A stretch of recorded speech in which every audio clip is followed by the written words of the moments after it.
Hey, what's up, Fit Fam? Welcome to 2025. We got a new Strength Club workout for you. Hopefully, a lot of you are noticing that difference in 2024, feeling stronger, more confident in the gym. I love seeing it for you guys. Let's talk about 2025 now, and let's get the most out of this year as well. So, we're on workout B here. So let's hit it up. You got our templates. You know how we do it here. So we're going to start with our ramping. Of course, we're going to start with those hangs. Big deep breaths on those hangs. So we're going to work that shoulder mobility, grip strength, decompress that spine. Remember, big deep breath in through the nose, fill up that torso like a big balloon, hold it for a couple seconds, slowly push that air out, stay calm, use your breathing to anchor you here. The goal should be 2 to 5 big deep breaths during that 30 seconds. Even if you need to use your feet, the box for your feet, that's fine too, because I want you to be able to, work that grip as much as you can and that breathing. So challenge yourself on this one. You will get better at it the harder you make it while you're doing that work. We're going to pair this up with our half kneeling band pull down. So this is a new exercise. We're going to use this to kind of get us prepared for our presses, which seems odd at first. But what's happening is here is I am anchored directly under the pull-up bar. The opposite knee is going to be kneeling, and I'm going to squeeze that glute tight. And this is important as well here. So I'm in my half kneeling position, squeezing that left glute tight, because as I squeeze that left glute tight, I'm going to get more strength out of my right lat. So I'm pulling straight down to my shoulder as if I'm getting myself in position to do an overhead press. And again, this is going to be important because we're going to come back to the overhead press for our strength workout. So we're using this to get prepared here. So I want you to think about pulling it down, because the pulling down of the weight is just as significant as the pressing. It will make you stronger. So pull it down, squeeze that back glute tight. We're doing this for about 30 seconds. So you're going to get, 5 to 8 maybe good reps in if you really get a good squeeze at the bottom. Pull that shoulder blade down into your back pocket, squeeze that left glute nice and tight. When we come back to this one, we'll go to the other side. So you'll just be facing the other direction here. So we'll get one set in on each side for this one. And then we are the second group of ramping exercises here. We're going to go out to the blue floor, and we're going to use that stability ball to stir the pot here. So wall up those abs, kneecaps pulled up, glutes are squeezed tight, pushing those elbows into the ball. Start with small circles here and then get bigger as you're feeling more comfortable. You can work this one from your knees, but I would prefer you to start by just holding that plank on the ball first and see if you can hold it for 30 seconds. If you can hold that plank for 30 seconds but are struggling to do the stir the pot for 30, then you can go to those knees and work it for a couple seconds, but focus on that core plank strength first. The second exercise, we're just going to roll over and work some dead bugs here as well. So again, the reason we're working the dead bug here, we're going to do this with a stability ball, so you don't see it in this video, but we're going to squeeze that ball between our thigh and forearms. And then this is what's going to really get those abs firing. The harder you squeeze that ball, the more you're going to get those abs firing. And then we're going to reach with that other side, kind of creating some instability here, and then getting all those muscles kind of worked and stretched out and activated for us here. So we'll go back and forth on those two sets of each. Then we're going to move on to our total body power work here. So again, for our power prep, we're thinking about getting all these muscles firing, our whole body ready to go. So we're not wearing ourselves out with this, but we are going to focus on some hard work here. So we're going to start with our sled squat row. You'll start down at one end of the floor, chest up, sitting back. Now remember here, don't step so far back that you're leaning forward as you sit. Notice how I'm letting that sled hold me up. I weigh a lot more than that sled, but when I'm intentional with it, that sled's gonna help keep me up, and then you drive back out of it. Not straight up, drive back, use those legs, squeeze those glutes, and then yank that sled, pulling those hands right towards your armpits and chest here. Deep breath in, push that air as you're yanking. Be intentional with this rep. So it's not about getting the sled down there as fast as you can.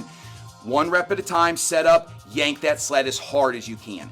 Err on the side of keeping it lighter for this one, because I want the sled moving faster. Again, this isn't something to get those muscles worn out. It's to get everything warmed up and firing. So we're going to go one way down, then we're going to push that sled back down to the other end. So we'll take it back down for your partner. It's not going to be super heavy, so you're actually going to be able to just push that sled fast and enjoy yourself. And then we're going to head over and hit that Echo bike. So we're going to go 5 calories on the bike. So the thing here is I want you to try to get to that bike as quickly as you can from the sled, and then I want you to go as hard as you can on the bike. And I know that the bike is not fun, it's hard, but it's 5 calories. It should be done in somewhere between 6 and 20 seconds. And the cool thing is the harder you go, the faster you're going to get it done. then you're going to give yourself plenty of time to recover. You're going to get 2 sets in. So go hard, give yourself a minute or 2 to breathe and recover, get some water, come back, do it again. We're going to be all fired up and ready to go for our strength training. So let's get to that. Now, I went over a lot of this in the first video, so if you haven't seen the first video, please check that out so I don't have to take up everybody's time on 2 videos. But we have 3 exercises we're going to work, big bang for your buck exercises to get us stronger, and then the rep range is really what's going to be new for us this month. So we have 10 reps, 8 reps, and 5 reps. In the first set, you're going to do 10, and then the second set, you come around 8, but it's going to go heavier. In the third set, 5 reps, but you're gonna go heavier again. So we're taking that weight up each time. So we have our single arm overhead press to get started. Now we're focused on this just one arm at a time. Now what you'll see here is a double overhead press, and that's okay, but what we're gonna focus on here is one arm at a time. And there's a reason for this, because I wanna create sort of that instability here and kind of having to stabilize on one side through the other side of your body. So we'll get that kettlebell up to the chest. Doesn't matter if you're double pressing or single pressing here. Get that dumbbell or kettlebell up to your chest, wall up those abs, squeeze those glutes, and then think about that pull down that we worked. Starting right there with that dumbbell or kettlebell right at your shoulder, press it up to the ceiling, and then pull the weight back down just like those bands. Keep that hand over the elbow, so like a rocket ship, that dumbbell or kettlebell is going straight up. If it's at an angle, you're gonna feel weaker. You won't get as much out of your press there.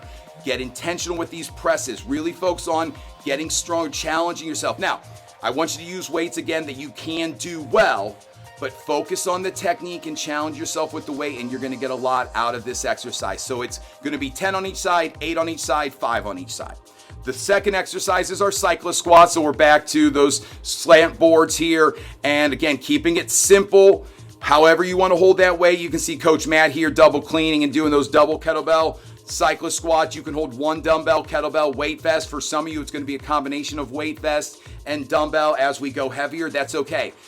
I love the cyclist squat for a couple different reasons. It's great for helping people get stronger around their knee joint as well, but it also allows us to use some weight and get a deeper range of motion. So it's also kind of awkward at times to hold some of those weights. I get it, but that's part of the training. It's what we need to do to get used to the demands of living our everyday life as well. So this one, I think, don't be afraid to grab something that's uncomfortable to hold at first and learn how to get comfortable with it as well. And then our last exercise is our chin-ups. So again, whether you're going palms facing you or palms facing out, you can mix that up as well. Adjust the band assistance to match those reps. So when we're going for 10 reps, obviously that's when you're going to need the most assistance if you need assistance. When we go down to 8 reps, you're going to use a little bit less. So it might be taking a 1 band off or adding, making some adjustments there. And then when we go down to 5, that's where we're going to use the least assistance or add that weight vest for any of you that feel like that's the challenge that you're up for as well. But we want quality chin-ups here. You are better off to go slightly lighter and work on your form, because you will get more out of these when you do. It's not about them being hard, it's about challenging yourself to do them well. So we got those 3 exercises, we got 3 times through. We'll see how the timing works in the first week, because we're learning some things, and we'll make some adjustments to the finisher if we need to. So let's move on to the last 3 exercises we got here. Now for this finisher, and we're just putting 3 exercises together. It's going to create a conditioning effect, but we're going to focus on 1 exercise at a time. We're going to start with our USB or sandbag side lunge clean. So we start with that bag at my thighs, and then I step out to my side, pushing my hips straight back. I don't keep moving sideways. I step out, and then I'm sitting back into that deadlift or clean position, chest up, then yank that bag up. Now also notice, I'm not trying to reach real wide with the bag. I'm just trying to keep the bag going straight down toward the floor. It moves over to the side as I sit back. I'm gonna take a deep breath in on the way down, out. Push that air out, yank that bag up. So I'm driving up through that leg and then pulling that bag right into my chest. Again, this is one, don't go super heavy on this one at first. See what feels comfortable, because those 5 reps are going to start to add up, and we have something coming up after this, but we're going to go 5 reps to each side. Now you can go side to side, or you could do 5 on one side, then 5 on the other. That's up to you. Anybody who has an issue with that side lunge, we have our sumo clean where we step out a little narrower and drive up. We can also go with a traditional bag clean there as well. And then we're going to move from there into our push-ups. So again, with those push-ups, whether you're working from the floor like Coach Matt here, if you need to use a bar at a higher level to modify it, if you need to put your feet on a box to get these reps in, whatever you can do, Focus on that form. Whole torso is moving at the same pace, same tempo here. Glutes are squeezed. 5 to 10 good reps, so don't stop at 5 if you can do 6, 7, 8, 9, or 10 on this one. And then the last exercise is our kettlebell swing. So again, we're gonna get a lot of power out of this one. Nice way to kind of get a good burn at the end here. So you can either do 5 dead stop swings or drive through those heels. Hike that kettlebell back, drive up, getting nice and tall, quads tight, glutes are squeezed tight. Throw that kettlebell across the room without letting it go, then pull it back down. Now you can do either 5 dead stop swings like you see Coach T doing right here, or you can do those 10 repetitions. We're just not gonna park the bell in between. It's just gonna be a little bit more power. It's gonna go a little faster. That's why we'll do 10 reps if you're doing the repetitions here. Sit that butt back, play chicken with that bell, deep breaths, push that air out as you're throwing that kettlebell across the room. So 5 to 10 reps. In that first week, we might only have time for 1 time through on this one. By the second week, third week, fourth week, we'll get 2 times through, and then we'll have a full workout for you. So I'm really excited about this one. Remember, it's something new. There's some new things here. Take your time to learn them. Don't try to rush this process. Let's get better at things we're doing, and we'll have a great month. Let's have a great month and a great year, everybody. I'm really excited about this one. I'm out of here. Love you. Bye.